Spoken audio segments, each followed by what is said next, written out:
privilégiés, que ce soit Ores ou même les autres pays. Et donc on collabore et on échange un maximum d'informations pour que les choses se passent bien. Plus de 15 ans que la Belgique n'a pas été touchée par une tempête importante. C'est en 1990 que le pays a connu ses pires intempéries. Il y avait eu 4 morts et de nombreux blessés. Les dégâts étaient considérables. Gabriel avec Steve Dallemand. Les toits s'envolent, les pylônes s'écroulent, les arbres plient puis tombent. Le vent balaye la Belgique. Sa vitesse approche les 170 km/h.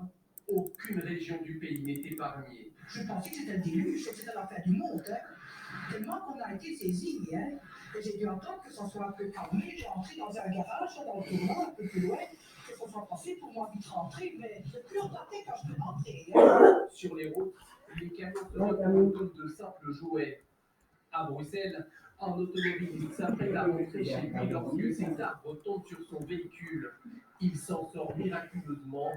Le service 100 a des difficultés à répondre aux appels. Alors, ce qu'il vient de faire, c'est téléphoner au centre. On vous a invité par ça, ça m'est occupé. Vous allez assister, de faire toutes les 5 minutes, ou toutes les 6 minutes, il faut continuer à insister. Parce que pour le moment, toute l'agglomération est sans dossier dessus, nous n'avons plus un seul camion disponible.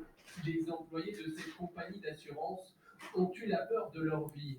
Les vitres explosent, puis le vent s'engouffre dans les pièces. Dans le sud du pays, 10 000 arbres sont déracinés. La forêt de soie est défigurée, 3 000 hêtres basculent. La tempête Daria avait pour surnom la bombe. Les dégâts matériels s'élèvent à l'époque à plusieurs millions d'euros. Et la tempête Chiara souffle aussi sur plusieurs pays du nord de l'Europe. En France, 35 départements ont été placés en vigilance orange. En Écosse, 3 personnes ont été blessées par l'effondrement partiel du toit d'un pub. Le Royaume-Uni est particulièrement touché. La tempête Chiara a provoqué des inondations à Bainbridge, en Grande-Bretagne. Les routes sont parfois impraticables, des vagues impressionnantes au Pays de Galles. Si certains doivent circuler dans des conditions difficiles, d'autres ont choisi de prendre des risques en allant faire de la planche à voile. La tempête a d'abord touché l'Irlande et la Grande-Bretagne, où les vents ont soufflé à plus de 145 km/h.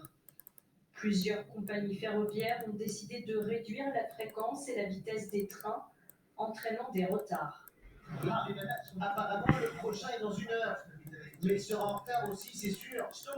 Cette tempête, c'est vraiment quelque chose. Des vols ont été annulés à l'aéroport d'Heathrow. La circulation des ferries entre Calais et Douvres est interrompue jusqu'à nouvel ordre.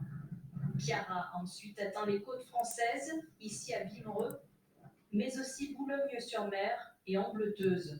Tout le nord de la France est classé en vigilance orange. Aux Pays-Bas, les plus téméraires participent tout de même au championnat annuel de cyclisme par vent contraire. Après avoir atteint le nord de l'Allemagne, la tempête se dirige ce soir vers le Danemark, la Norvège et la Suède. Et puis, conséquence logique, mais pas forcément attendue de la tempête Chiara, ce record. Un Boeing 747 a relié New York à Londres en moins de 5 heures. Il faut normalement 6h15 pour relier